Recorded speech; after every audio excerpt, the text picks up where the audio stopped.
Meu irmão, minha irmã, meu amigo, minha amiga, você que nos acompanha na página Pregações Espíritas no Facebook e também você que está inscrito no canal Pregações Espíritas no YouTube. Sejam todos muito bem-vindos a mais uma pregação de sábado às 20 horas, hoje, dia 16 de julho de 2022. Como leitura preparatória para a nossa prece, nós vamos ler do Evangelho de Marcos, capítulo 9, versículos 14 a 29. É o episódio do endemoniado epilético.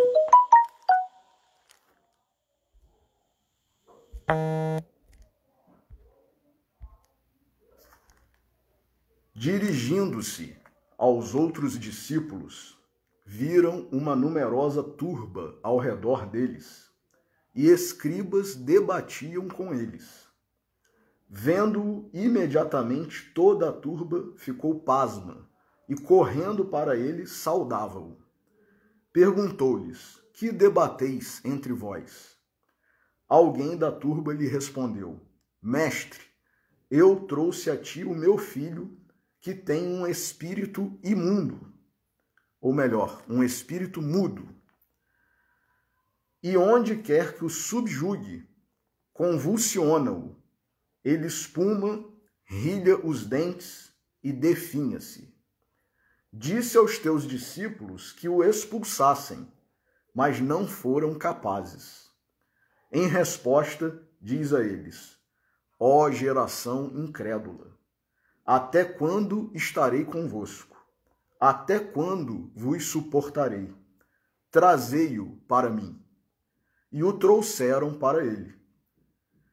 Ao vê-lo, o espírito imediatamente o atormentou, caindo sobre a terra, rolava espumando. Perguntou ao pai dele: há quanto tempo isso lhe acontece? Disse-lhe: desde a infância. Muitas vezes o lançou tanto no fogo quanto na água para o destruir. Mas, se podes algo, socorre-nos, compadecendo-te de nós. Disse-lhe Jesus: se o podes, todas as coisas são possíveis ao que crê. Imediatamente, gritando, o pai da criancinha dizia: eu creio, socorre minha falta de fé. E Jesus, vendo que a turba se aglomerava, repreendeu o espírito impuro, dizendo-lhe: espírito mudo e surdo, eu te ordeno, sai dele e não mais entres nele. Gritando e contorcendo-se muito, saiu. E a criança se tornou como morto, a ponto de muitos dizerem que morreu. Mas Jesus, agarrando sua mão, o ergueu, e ele se levantou. Quando entrou em casa, seus discípulos o interrogavam em particular: por que nós não pudemos expulsá-lo? Disse-lhes: este gênero de espírito de nenhum modo pode sair, senão com a oração. Vamos fazer a nossa prece. Jesus, nosso Mestre, Deus, nosso Pai, amigos e benfeitores espirituais, espíritos familiares e simpáticos e nossos anjos guardiães. A todos vós pedimos a bênção, a intercessão, a inspiração para, neste momento reunidos em Teu nome, Senhor, podermos apreender da melhor forma, da forma mais pura, mais límpida, mais clara, tudo o que nos será trazido hoje, que é para o nosso bem, e que, por esta dádiva, por esta oportunidade, por esta bênção, antecipadamente gratos, pedimos permissão para iniciar o estudo de hoje. Que assim seja, Senhor. Meus irmãos, na última pregação de sábado, nós falamos sobre Chico Xavier e a mediunidade, em razão do aniversário do mandato mediúnico de Chico Xavier que houvera acontecido no dia 8 de julho. E como o assunto é muito interessante, vasto e com desdobramentos, hoje nós resolvemos abordar o tema obsessão, que é, como nós veremos, um dos aspectos da mediunidade, principalmente quando, como dizem os estudiosos, os espíritos que participaram da codificação, os espíritos que escreveram e que nos esclareceram pela mediunidade santa de Chico Xavier, pela psicografia de Chico Xavier, todos eles dizem que a obsessão é, inclusive o próprio Roque Jacinto, que nós buscamos nesse livrinho, um livrinho de poucas páginas, Tratamento da Obsessão, de Roque Jacinto, um grande espírita, um grande brasileiro que tem inúmeras obras que nos ajudam muito. E geralmente os livros dele são assim, são livros sucintos, de poucas páginas, mas muito didáticos, muito objetivos, muito claros, e que ajudam mesmo quem está iniciando no espiritismo. Não requer conhecimentos aprofundados, conhecimento prévio. Ele, na sua didática, na sua pedagogia, consegue transformar assuntos complexos em um assunto fácil de ser compreendido, de se lidar com, e é exatamente isso que ele faz nesse livrinho, Tratamento da Obsessão. Então, ele mesmo, o Roque Jacinto, ele diz, por exemplo,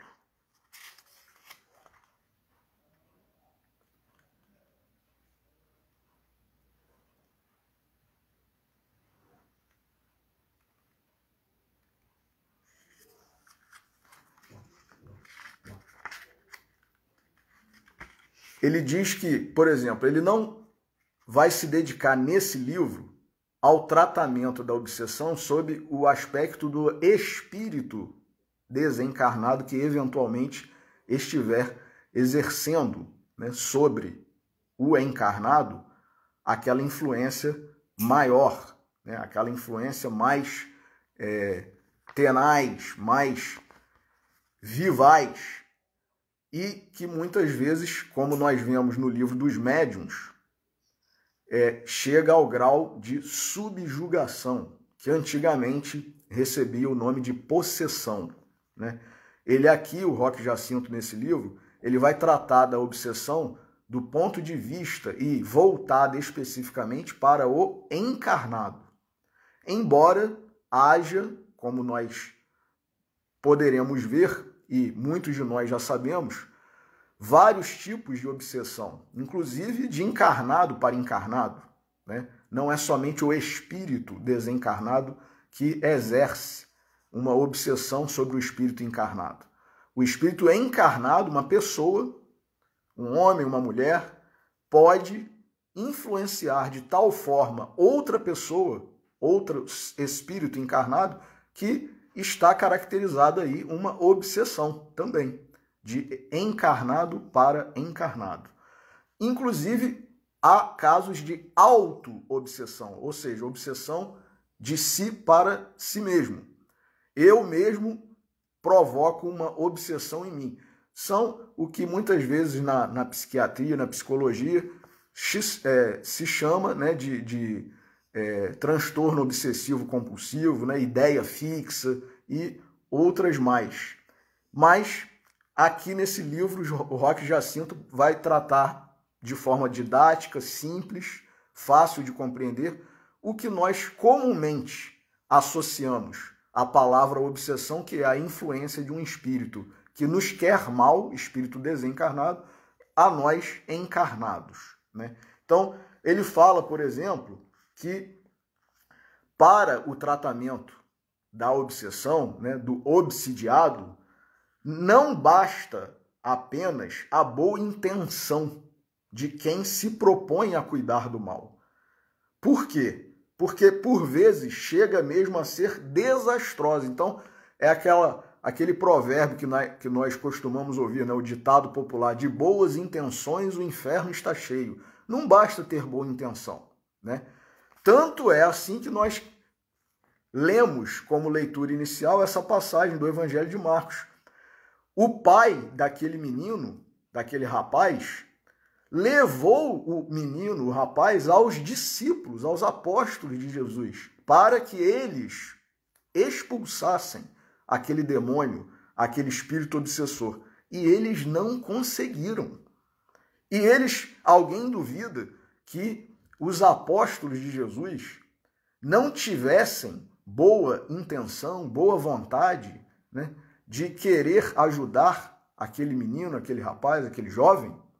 Claro que tinham boa intenção, boa vontade, o desejo de vê-lo curado. Mas isso é o que Roque Jacinto está dizendo, não basta. Então, mal conduzido o tratamento, diz Roque Jacinto, poderá provocar uma acentuação evidente do fenômeno obsessivo, contribuindo para intensificar o grau de domínio ou posse de nosso irmão obsessor sobre nosso irmão obsidiado, né? E vem com uma série de, depois, aspectos que muitas vezes podem colaborar para a obsessão, como causas neurológicas, perturbações transitórias, autoperturbação, né? E fazendo a diferença também de cada uma delas. E no final do livro,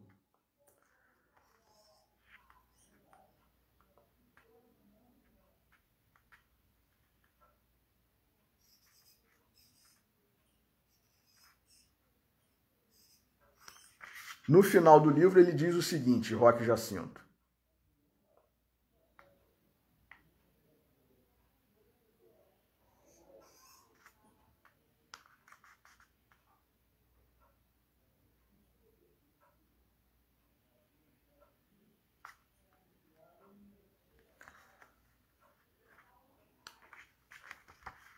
o restabelecimento, no capítulo 10, o nosso irmão encarnado. Porque o espírito obsessor, muitas vezes, nós classifiquemos ele, né, como um espírito mau, vingativo, né, e que às vezes a gente não tem nem coragem de chamar de irmão.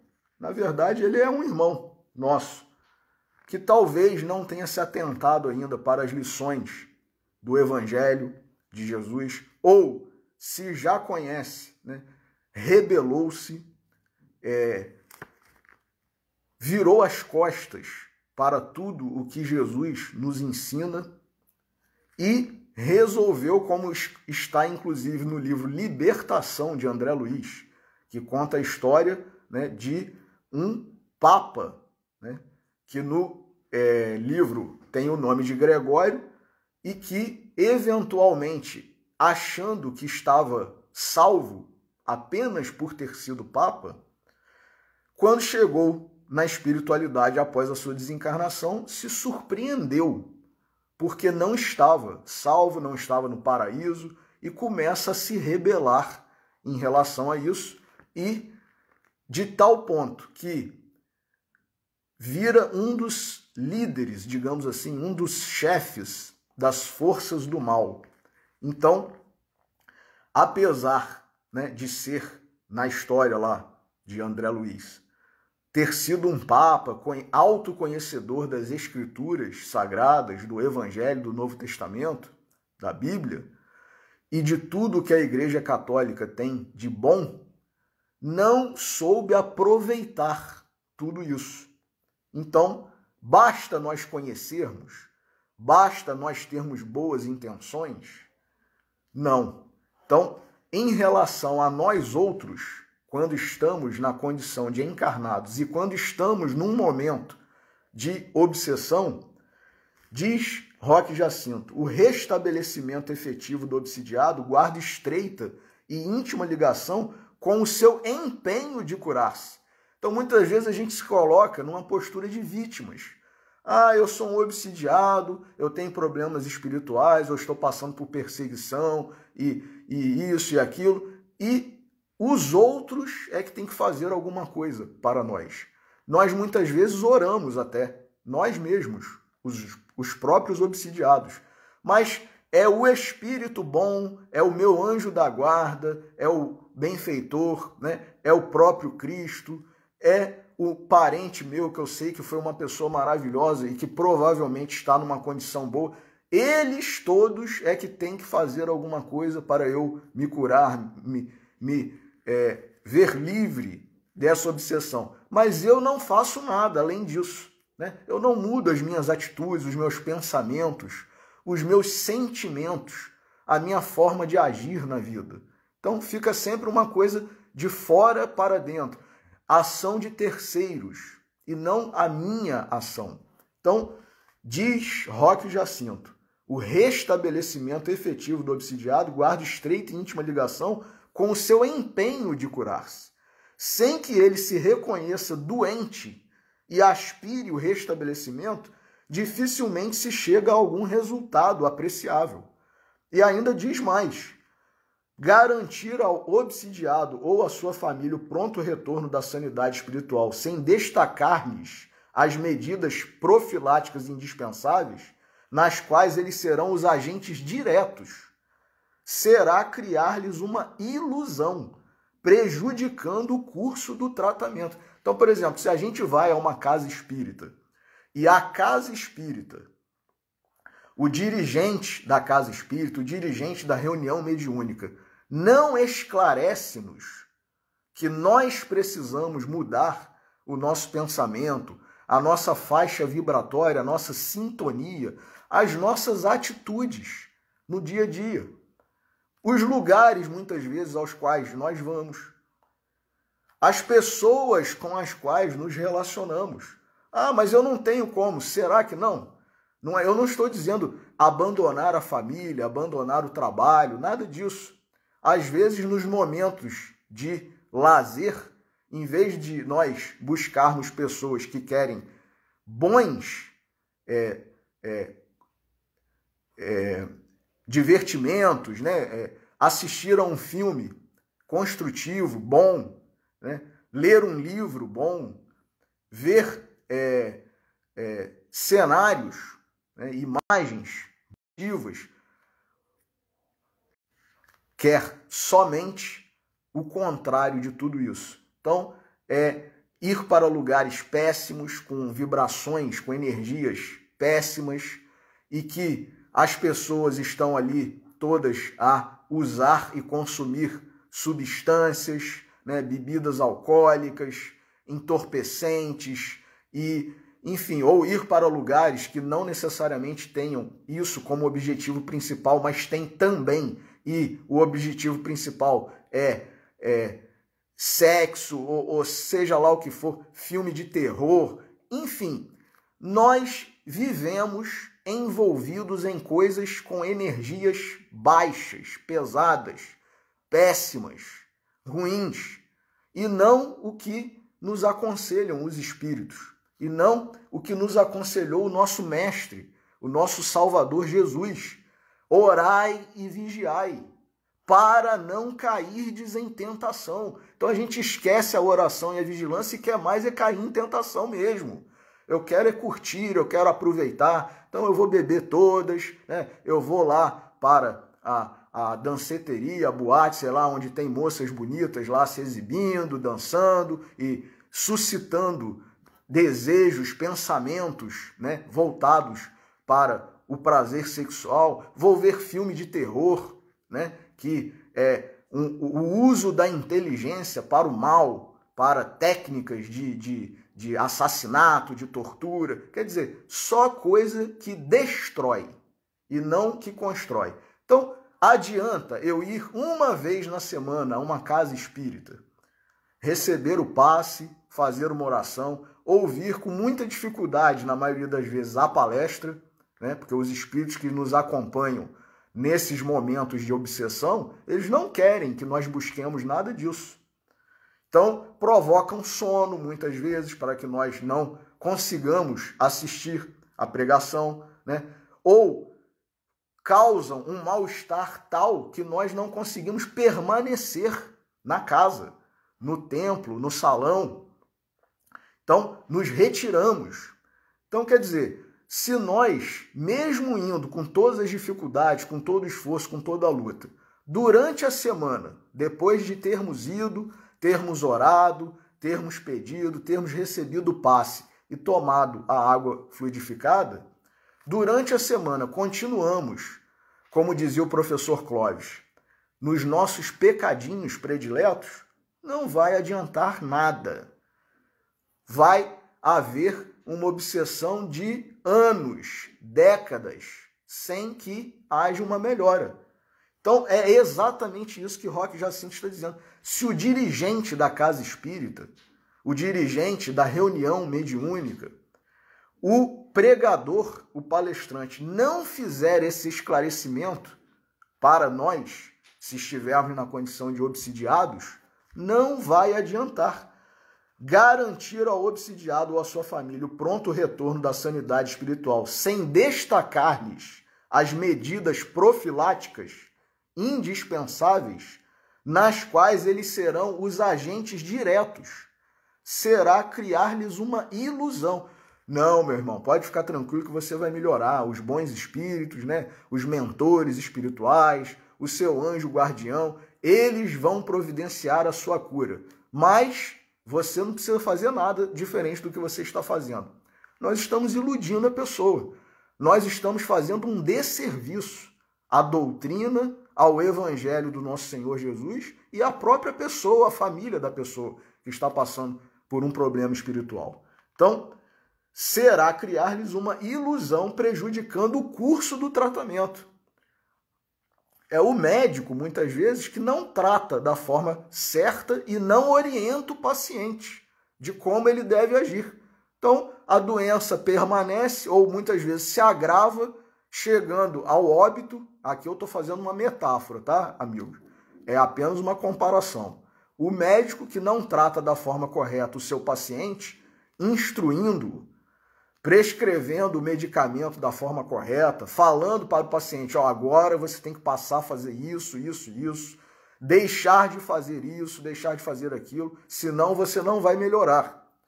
Se o médico não faz isso e a doença se agrava ou chega ao óbito, ele também é responsável. Então nós, espíritas em geral, cristãos, palestrantes, né, participantes de reuniões mediúnicas, nós temos o dever de esclarecer, que é uma das principais funções da doutrina espírita, esclarecer e consolar. Então, quanto mais a família e o obsidiado confiarem no orientador encarnado que os conduzirá no decorrer do tratamento, mais porfiarão em transferir-lhe o seu problema, mostrando-se tranquilos e desobrigados até. Também não se pode a pessoa colocar como sendo o salvador da pátria, da situação, né? Ó, fica qualquer coisa, você me liga, me avisa, toma aqui meu telefone, pode me mandar WhatsApp, mensagem, a hora que for, e começa, na verdade, uma espécie de obsessão de quem seria aquele que deveria ajudar.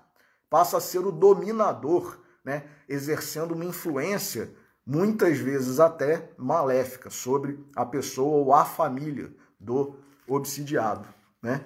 Então, confiando em poderes miraculosos e fantásticos, olha aí, como se a pessoa fosse realmente, né, uma poderosa, um salvador, um guru que vai resolver todos os problemas, quando não é assim, né? Quem somos nós? Né? Quem somos nós? Se os discípulos, os apóstolos de Jesus não conseguiram expulsar aquele espírito, aquele demônio, quem somos nós para nos arvorarmos em salvadores, né? Resolvedores, gurus que vão, né? Que vamos resolver tudo. e dia a dia revelar-se-ão apressados e impacientes para atingir o final do fenômeno que lhes altera a paz familiar e lhes perturba os planos do futuro, né? Então aqui tem todos os deveres, digamos assim, que a família e o próprio obsidiado devem seguir, né? Diz aqui Roque Jacinto, o obsidiado precisa de auxílio discreto, sem fazer, né, encenações. Às vezes não é o obsidiado que faz cena, não. É o grupo, o dirigente, o passista, né, faz uma encenação e tal, como se daquilo dependesse a efetividade do tratamento, da melhora. Não tem nada disso, né? Então, aí Roque Jacinto então chega no ponto crucial, que é e a reforma íntima, abordando a indispensável reforma íntima sob a luz do cristianismo redivivo, é fundamental que não enveredemos pelo campo respeitável da teoria e não menos admirável das abstrações filosóficas. Não nos entreguemos igualmente ao empenho das dissertações longas, porque estas medidas nobres para os irmãos que se encontram envoltos em perturbações pronunciadas e ostensivas são ininteligíveis. Então, ficar, às vezes, aconselhando a ler ou numa palestra, sugerir a assistência a uma palestra ou a oitiva, né, de um áudio, de um podcast, ou seja lá o que for, longos demais, né, e com assuntos, questões, palavras, muitas vezes que precisam de um conhecimento prévio, né? Porque muitas vezes nós nos colocamos numa postura de conhecedores de determinadas palavras, mas a pessoa que está a nos ouvir não conhece. Então custa traduzir aquilo de uma forma mais simples, né? Facilitar a compreensão. Isso também é um dever do pregador, do palestrante, né? Professor Clóvis Tavares, quando ele dizia alguma palavra que ele achava um pouco mais difícil, né, ou menos comum no vocabulário das pessoas, ele dizia 1, 2, 3 sinônimos daquela palavra para que todos pudessem compreender o que ele estava falando. Então, outro fala até Roque Jacinto aqui nesse livrinho da questão da alimentação, né, que tem a ver também com o favorecimento, né, ou o agravamento, né, da situação do obsidiado, né?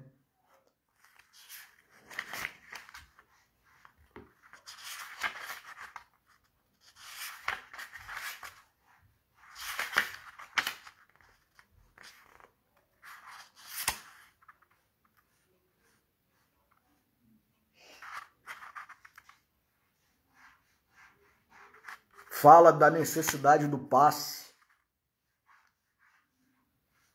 paciência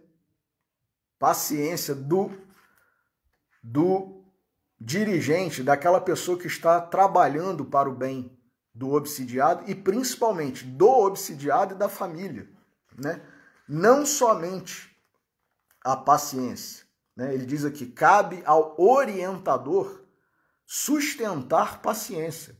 Calma, meu irmão, você vai ficar bom, né? Tenha fé e não ficar, realmente está demorando, né? Eu nunca vi um caso tão demorado como o seu. E falando um monte de coisas que, em vez de ajudar, somente atrapalham, né? Então, ele diz, né, o Roque Jacinto, que todo obsidiado, todo, é um médium.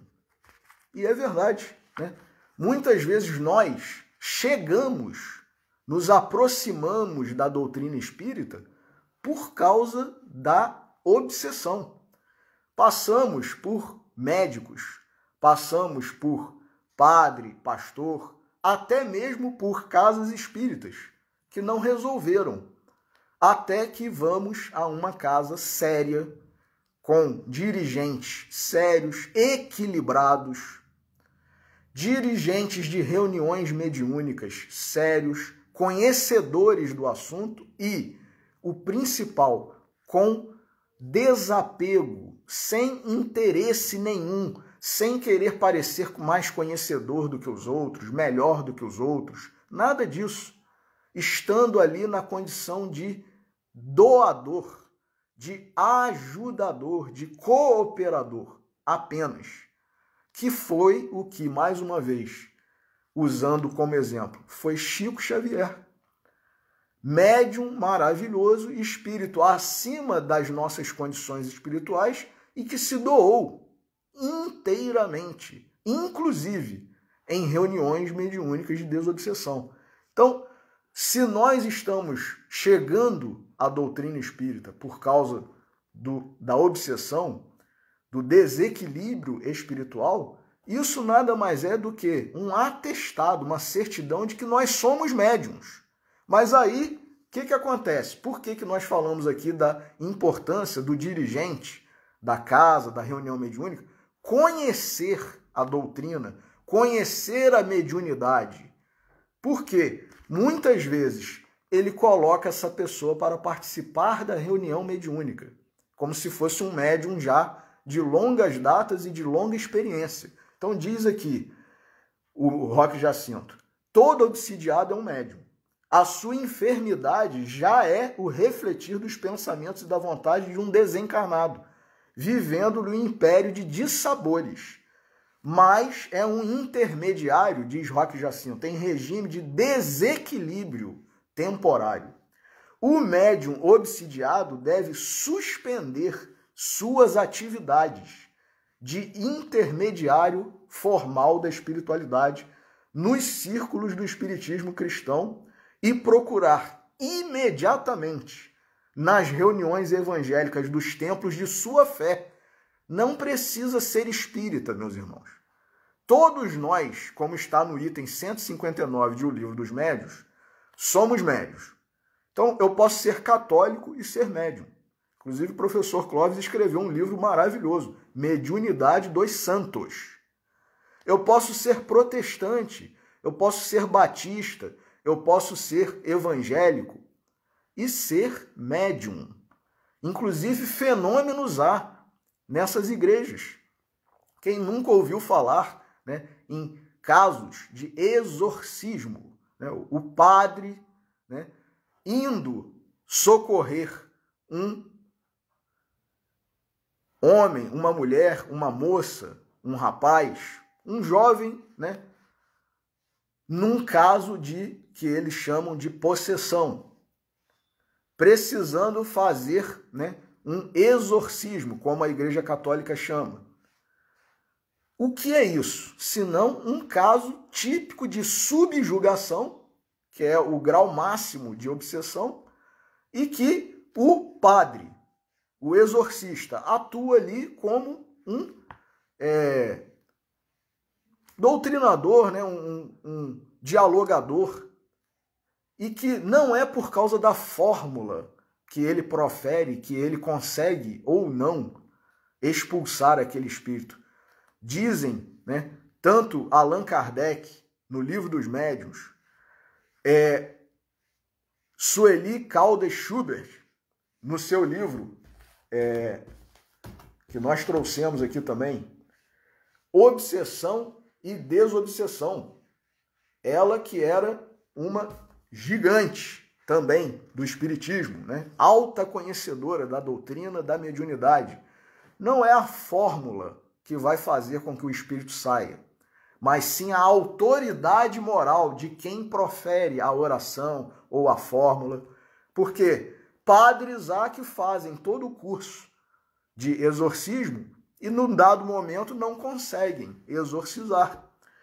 Espíritas há participantes de reuniões mediúnicas que não conseguem dialogar com o espírito que se manifesta.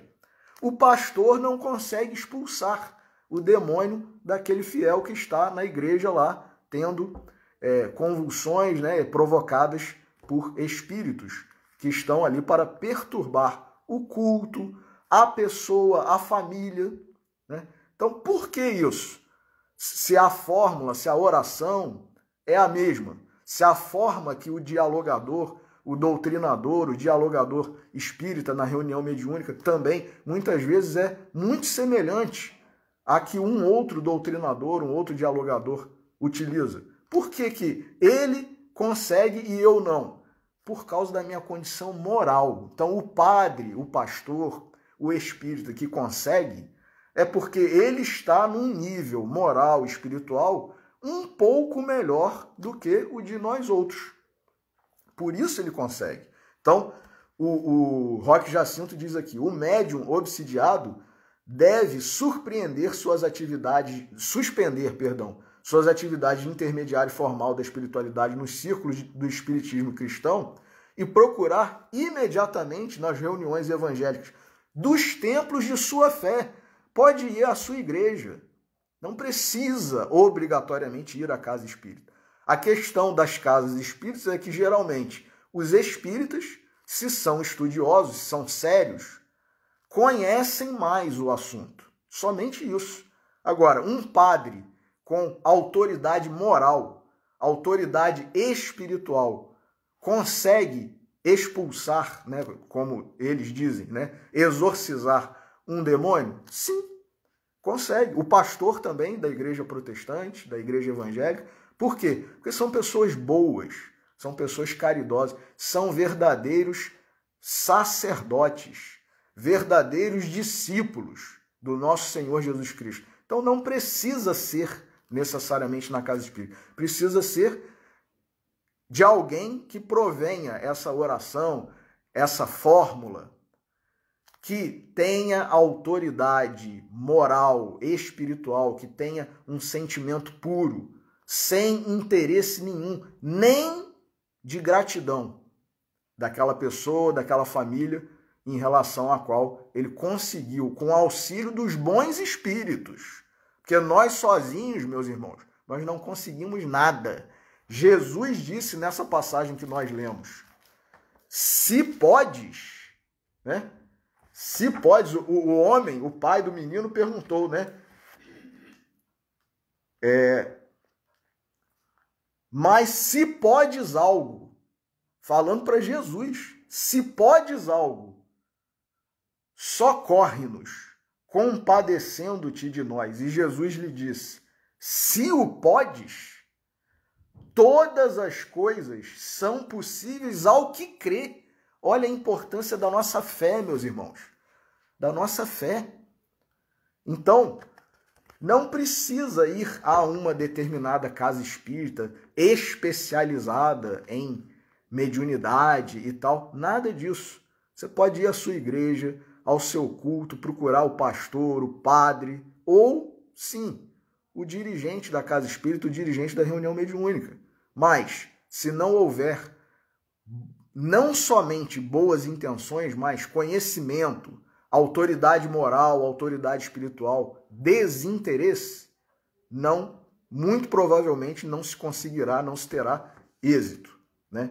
Então, nas reuniões evangélicas, né, imediatamente procurar nas reuniões evangélicas dos templos de sua fé e destacadamente na vivência das normas morais de Jesus.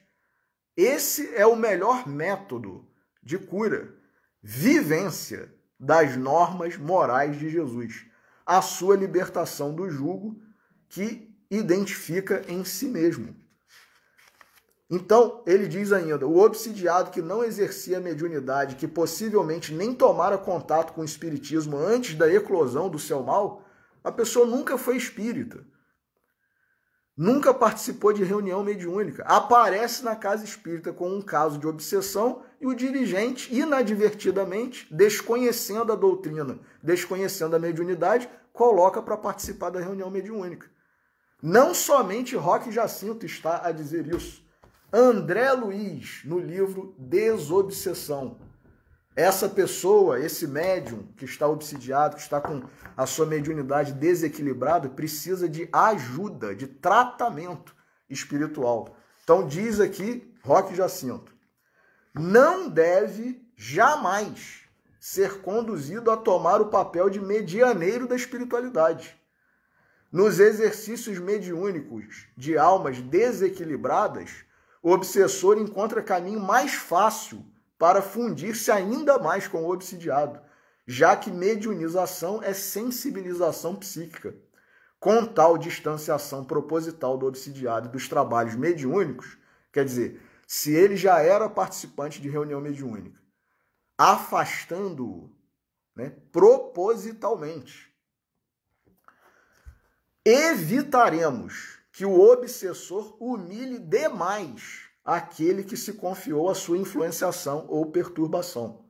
Então, jamais deveremos permitir que o obsidiado venha a ocupar a posição de ouvinte na doutrinação do infeliz. Olha aí, assistir à reunião, mesmo que não participe como médium direto, ele assista ao diálogo entre o dialogador, o esclarecedor, o doutrinador. Isso é péssimo muitas vezes, porque ele vai ouvir um monte de coisa do espírito que o está perseguindo e vai ficar impressionado, vai ficar preocupado, quer dizer, a situação dele vai se agravar. Então, temos, meus irmãos, que recorrer a esses benfeitores encarnados e desencarnados que escreveram sobre o assunto para que nós não cometamos erros, não agravemos a situação do obsidiado. E muitas vezes nós mesmos nos tornemos ou obsessores, como nós acabamos de falar, né, exercendo uma influência, uma ascendência sobre a pessoa obsidiada e a família do obsidiado, ou nós nos tornemos obsidiados também pela fascinação, né, que é uma das formas em que a gente acha que está acompanhado por um espírito muito evoluído, muito iluminado, mas que na verdade não é nada disso. É um espírito muitas vezes leviano, que está querendo não somente o nosso mal, mas o mal daquele grupo todo ali, o mal da casa que nós frequentamos ou da casa que nós dirigimos, né? As pessoas que estão ali. Então, por causa da fascinação, muitas vezes a gente faz, né, um desserviço, né? Coloca a perder, às vezes, um trabalho de inúmeros espíritos bons, desencarnados e encarnados que passaram e estão, né, a atuar naquela casa. Então a gente tem que ter muito cuidado com esse assunto, né? É um assunto sério, complexo e que demanda muito estudo, né, para que a gente possa lidar com ele. Então, jamais deveremos permitir que o obsidiado venha a ocupar a posição de ouvinte na doutrinação do infeliz desencarnado que o assedia, a fim de que ambos os implicados na trama obsessiva não criem maiores ressentimentos, até porque o obsidiado, ele não sabe, muitas vezes, quais são as causas exatas. O que ele fez nessa ou em outra encarnação, está lá no livro O Evangelho segundo o Espiritismo, causas atuais e remotas das nossas aflições. Muitas vezes nós não sabemos o que desencadeou aquilo, né? Aquele processo obsessivo. E na reunião mediúnica de desobsessão, esse espírito obsessor comparecendo, ele vai falar muitas vezes. E aquilo impressiona demais, né? Agrava a situação. Então, em vez de melhorar, né, pode causar, inclusive, maiores ressentimentos.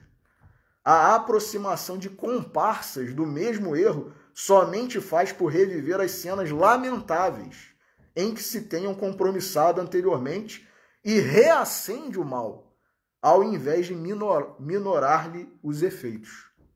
Então, o livro é maravilhoso, meus irmãos. Tratamento da Obsessão, de Roque Jacinto. O outro que nós acabamos de citar, Desobsessão, de André Luiz, psicografado por Chico Xavier. Um outro, né, lógico, o principal, né, o Livro dos Médiuns, é claro, né, não pode ninguém querer se aventurar pelos, como diz, né, como tem um livro aí, pelos caminhos da mediunidade serena, né, ninguém pode querer se aventurar, né, livro de Dona Ivone, né, com casos, relatos, né, de Dona Ivone Pereira. Ninguém pode querer se aventurar pela mediunidade sem primeiro ler o Livro dos Médiuns, né, que é a base. Então, esses que eu citei, esse aqui também excelente, né? Obsessão e Desobsessão, de Sueli Caldas Schubert. Ela fala também de uma forma muito boa, porém, né, com o conhecimento todo que ela tem, ela aprofunda mais, né, os assuntos, os temas. Né? Mas, por exemplo, o que é a obsessão, para a gente entender exatamente o que é, aí ela fala, inclusive, da etimologia da palavra, da origem da palavra, né? E a gradação das obsessões, as nossas companhias espirituais, né? O próprio apóstolo, né? Paulo, o convertido da estrada de Damasco, né? São Paulo, ele disse: nós somos cercados por uma nuvem de testemunhas, ou seja, são as nossas companhias espirituais. Rubens Fernandes Carneiro, o nosso amigo, nosso diretor doutrinário durante 31 anos na Escola Jesus Cristo, que dirigiu durante todo o período em que ele foi encarregado pelo professor Clóvis Tavares e após a desencarnação do professor Clóvis Tavares continuou dirigindo a reunião mediúnica, né, da Escola Jesus Cristo, ele dizia que geralmente nós temos um conselho, digamos assim, né, de 5 espíritos que nos acompanham. Né? E nós temos que ter maioria nesse conselho de espíritos bons. Porque 5, se nós tivermos 3, pelo menos, que são bons, os outros 2 serão voto vencido. Né? Embora, eventualmente, possam atrapalhar a nossa trajetória, né? Causar algumas perturbações, distúrbios, mas se 3, por causa das nossas atitudes, dos nossos sentimentos, dos nossos pensamentos, dos nossos objetivos de vida, se 3 forem bons, os outros 2 serão minoria no conselho. Agora, se for o contrário, né, se a maioria, né, 3, 4 ou a totalidade, né, os 5, forem espíritos condizentes com o tipo de pensamento ruim que nós temos, o tipo de sentimento ruim que nós temos, os objetivos fúteis e inúteis de vida que nós alimentamos, o que vai ser da nossa vida em termos espirituais? Pode até ser, em algum dado momento, né, por algum período, o que a gente aqui, na nossa ilusão, muitas vezes considera sombra e água fresca, né? Tudo do bom e do melhor. Né? É a parábola do rico insensato. Né? Ah, eu estou muito bem, minha vida está ótima, agora eu posso, né, me refastelar. Né? Olha que maravilha que eu construí. Né? Em vez de seguir a orientação de Dr. Bezerra de Menezes, pense no bem, a gente altera e passa a pensar nos bens. Né? Em vez de pensar no bem, pensa nos bens. Né? Então, uma hora vai chegar um espírito para a gente, para nos dar aquele susto, né? Acordar, fazer a gente despertar aí, louco, para quem tudo isso será? Se hoje mesmo pedirão a tua alma. Então, quer dizer, adianta o que muitas vezes a gente correr atrás do dinheiro e querer, ou então só buscar coisas fúteis e inúteis, né? Prazer e, como diziam, né, alguns aí, né, os prazeres, as paixões humanas. Né? Se o nosso objetivo aqui, né, como está no Livro dos Espíritos, qual é o objetivo da encarnação? Fazer o espírito progredir. Como que a gente progride se a gente está na lama? Né? Na lama das paixões, nos vícios, sexo, dinheiro, drogas, entorpecentes, bebida e futilidades, ou então crimes. Né?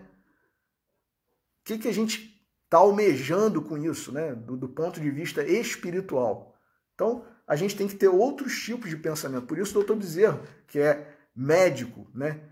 Como Lucas foi chamado, médico de homens e de almas, dizia e diz sempre, né? Pense no bem. No bem.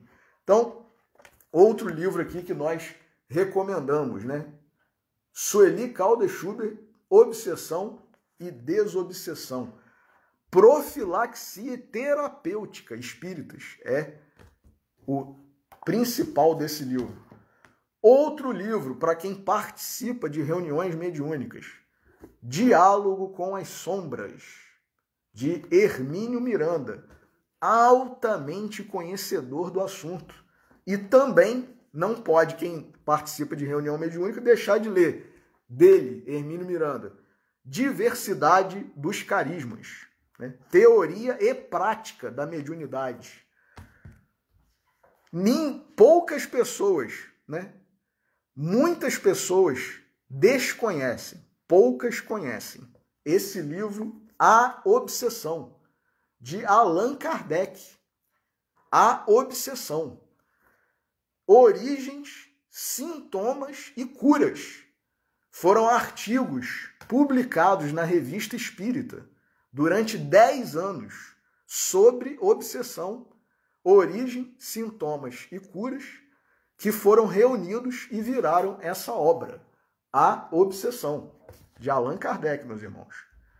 Outro livro interessantíssimo, inclusive originou um filme, O Caso, lógico, que é abordado aqui, um dos casos que é abordado aqui, que também é de Hermínio Miranda, Condomínio Espiritual. Livro muito interessante. Fala aí sobre, né, o que a psiquiatria, né, a psicologia chama de múltiplas personalidades, mas que muito provavelmente é um caso de condomínio espiritual. Vários espíritos atormentando uma mesma pessoa. Então, vale a pena a leitura. Também que não pode deixar de ser lido é A Loucura sob Novo Prisma, de Dr. Bezerra de Menezes, considerando que nem sempre o que os médicos não espíritas chamam de enfermidades neurológicas, biológicas, né, corporais, são de fato essas enfermidades. Eu sei que haverá espíritas, psiquiatras que vão discordar do que eu estou falando aqui agora, mas não sou eu que estou falando, é Dr. Bezerra de Menezes. Então, Dr. Bezerra de Menezes, Hermínio Miranda, Sueli Caldas Schubert, Roque Jacinto. Então, eu estou apenas citando esses gigantes e profundos conhecedores do assunto. Muitas vezes, o que se chama, né, na medicina do mundo de loucura é mediunidade e obsessão, né?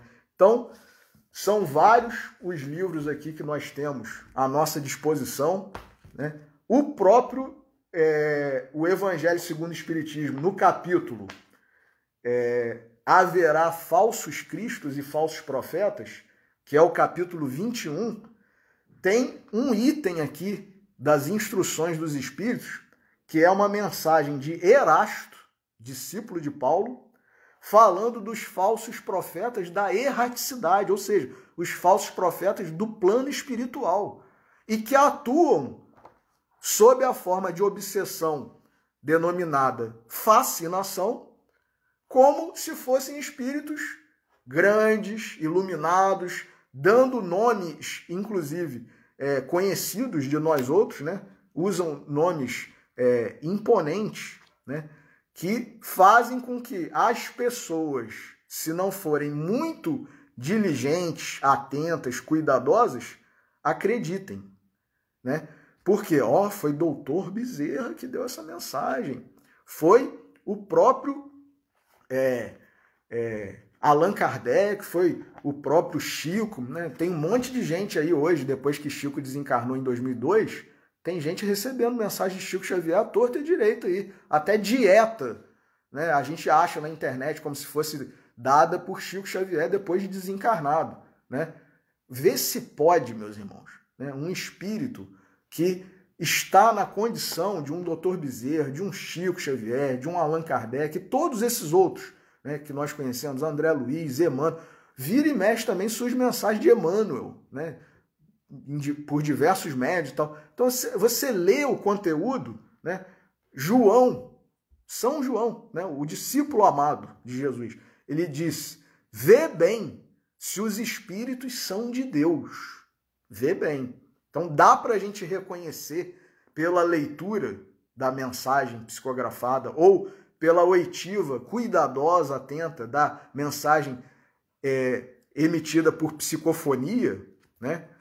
Se aquilo que se está revelando, falando, né, transmitindo, é de fato algo razoável, né, bom, né, e proveniente de um espírito numa condição elevada. Porque até mesmo Erasto, nessa mensagem, ele diz aqui, por exemplo, é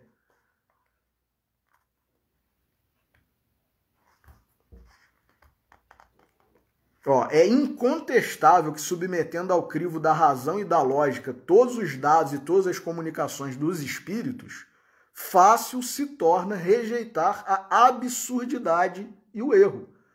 Pode um médium ser fascinado e iludido um grupo, mas a verificação severa a que procedam os outros grupos, a ciência adquirida, a alta autoridade moral, olha aí, dos diretores dos grupos.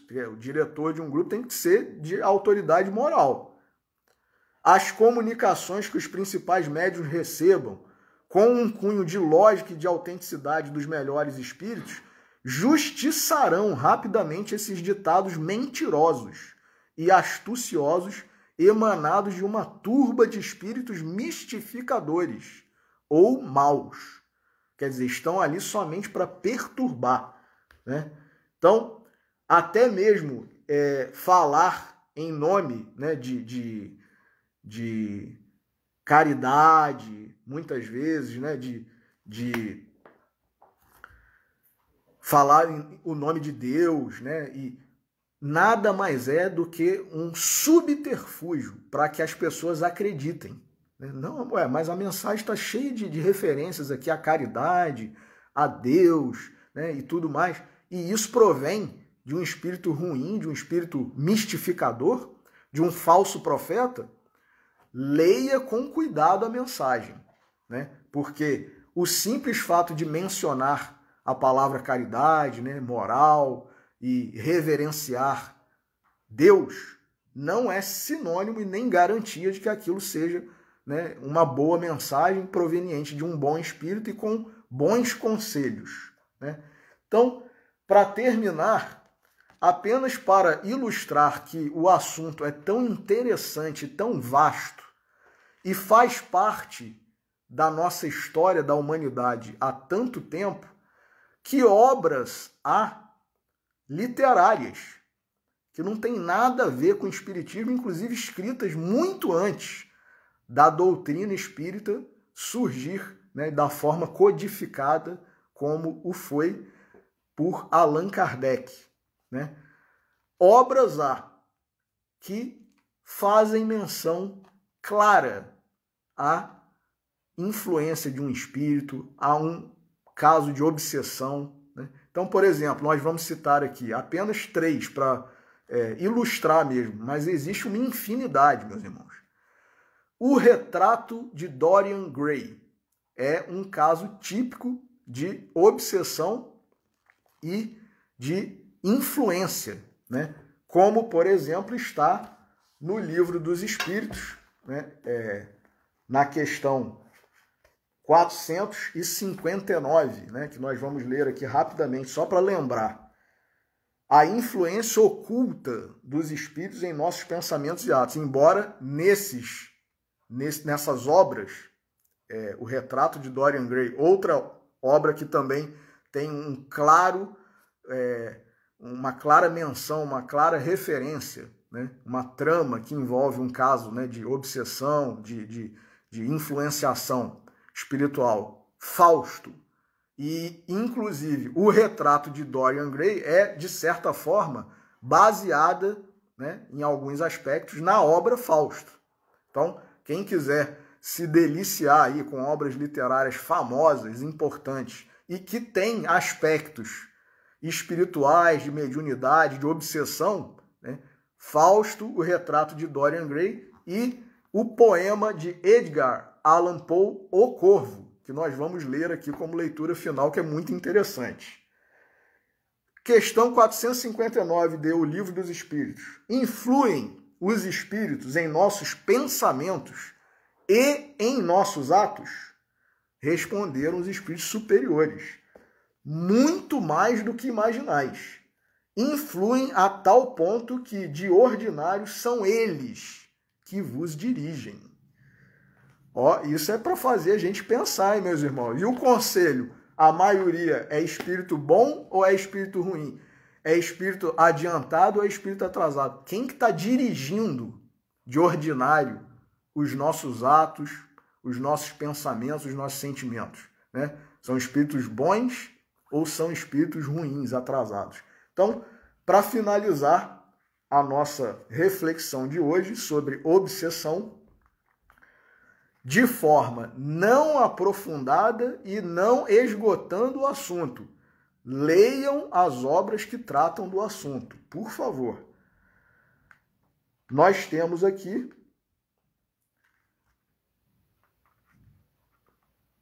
a tradução desse poema de Edgar Allan Poe, feita por Fernando Pessoa. Vejamos que interessante.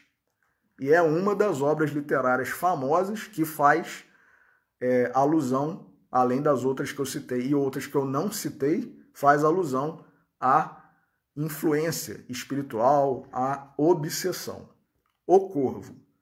Numa meia-noite agreste, quando eu lia, lento e triste, vagos, curiosos tomos de ciências ancestrais, e já quase adormecia, ouvi o que parecia o som de alguém que batia levemente a meus umbrais.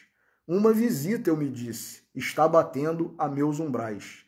É só isto e nada mais. Ah, que bem disso me lembro. Era no frio dezembro, e o fogo, morrendo negro, urdia sombras desiguais. Como eu queria a madrugada toda a noite aos livros dada, para esquecer em vão a amada, hoje entre hostes celestiais. Essa cujo nome sabem as hostes celestiais, mas sem nome aqui jamais. Como a tremer frio e frouxo, cada reposteiro roxo me incutia, urdia estranhos terrores, nunca antes tais. Mas a mim, mesmo infundindo força, eu ia repetindo, é uma visita pedindo entrada aqui em meus umbrais.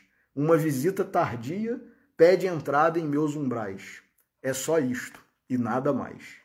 E mais forte no instante, já nem tardo ou hesitante, Senhor, eu disse, ou Senhora, de certo me desculpais, mas eu ia adormecendo quando viestes batendo, de tão levemente batendo, batendo por meus umbrais, que mal ouvi, e abri largos, franqueando-os, meus umbrais, noite, noite e nada mais. A treva enorme fitando, fiquei perdido, receando, dúbio e tais sonhos sonhando, que os ninguém sonhou iguais. Mas a noite era infinita, a paz profunda e maldita, e a única palavra dita foi um nome cheio de ais. Eu o disse, o nome dela, e o eco disse aos meus ais, isto só e nada mais.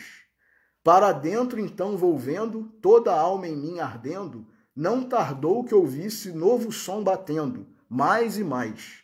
Por certo, disse eu, aquela bulha é na minha janela. Vamos ver o que está nela e o que são estes sinais.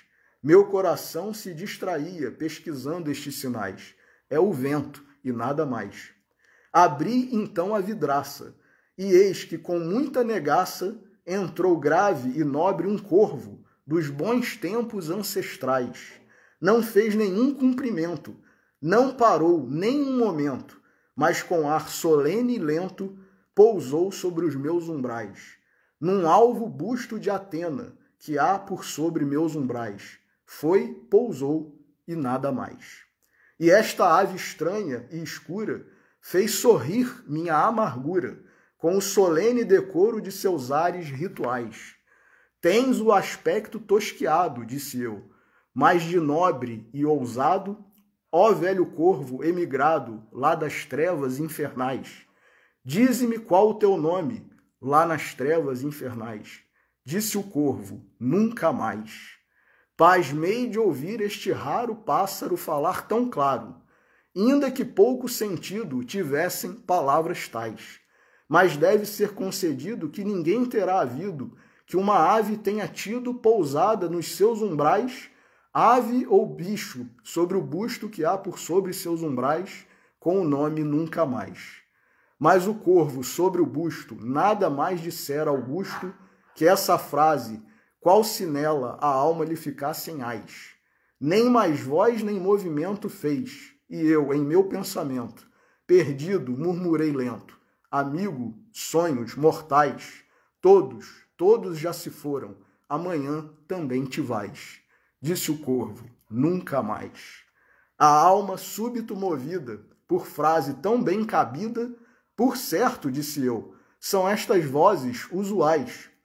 Aprendeu-as de algum dono, que a desgraça e o abandono seguiram até que o entorno da alma se quebrou em ais.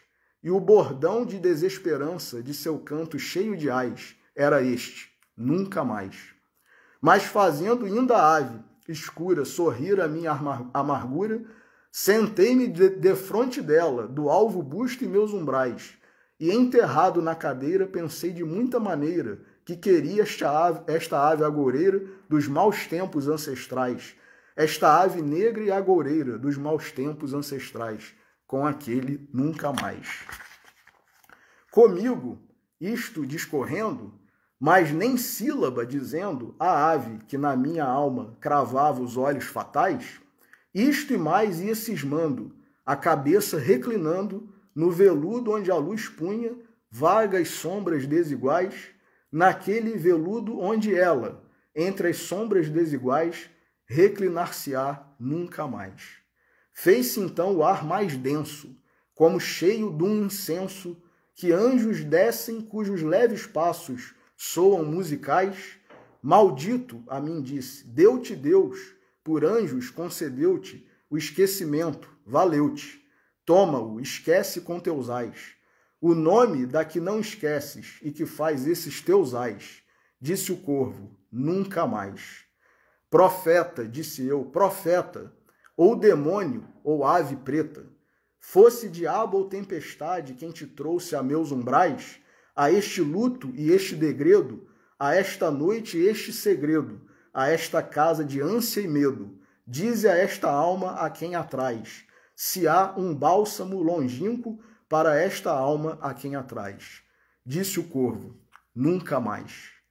Profeta, disse eu, profeta, ou demônio ou ave preta, pelo Deus ante quem ambos somos fracos e mortais, dize a esta alma entristecida, se no Éden de outra vida verá essa hoje perdida entre hostes celestiais, esse cujo nome sabem as hostes celestiais. Disse o corvo, nunca mais. Que esse grito nos aparte, ave ou diabo, eu disse, parte, torna a noite e a tempestade, torna as trevas infernais. Não deixes pena que ateste a mentira que disseste. Minha solidão me reste. Tira-te de meus umbrais. Tira o vulto de meu peito e a sombra de meus umbrais. Disse o corvo, nunca mais. E o corvo, na noite infinda, está ainda, no alvo busto de Atena, que há por sobre os meus umbrais.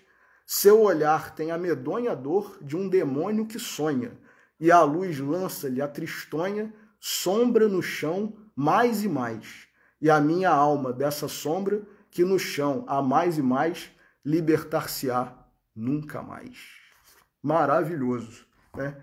Literatura não espírita que faz menção clara a um caso de obsessão. Muito interessante. Então, fica aí a reflexão sobre essa temática, esse assunto, esse problema que nos acomete a todos, né? Porque a obsessão simples, né, acomete a todos nós em alguns momentos das nossas vidas, de invigilância, né, de rebeldia, de desesperança, muitas vezes, e contra o que nós temos que lutar. Mas é aquela luta que parte de nós mesmos, meus irmãos. É aquela luta que Paulo, no final, disse: combati o bom combate. Né? Então, busquemos as obras que estão à nossa disposição e voltemos o nosso pensamento para aquele que, independentemente de condições, pode expulsar, né, demônios, curar os espíritos que têm sentimentos impuros ainda, e curar nós mesmos, que é o nosso Mestre Jesus. Ele que é o principal, né, curador, né, mestre e capaz, né, de todas as coisas. Então, agradecemos a Jesus, nosso Mestre, nosso Salvador, a Deus, nosso Pai, aos espíritos benfeitores, familiares, simpáticos e aos nossos anjos guardiães por todas essas bênçãos, esses esclarecimentos, e que nós possamos aproveitar tudo isso para o nosso próprio bem e para o bem de todos que estão a se relacionar conosco, sejam eles familiares, vizinhos, colegas de trabalho e também os nossos irmãos desencarnados que porventura estejam, né, querendo nos atrapalhar, querendo o nosso mal, mas que na verdade são apenas sofredores, né, assim como nós outros. Então que Jesus nos abençoe. Agradeço mais uma vez pela atenção de vocês, pela oitiva, pela assistência. Um bom final de sábado, um domingo maravilhoso e uma semana de muito trabalho, muito pensamento no bem e muita fé.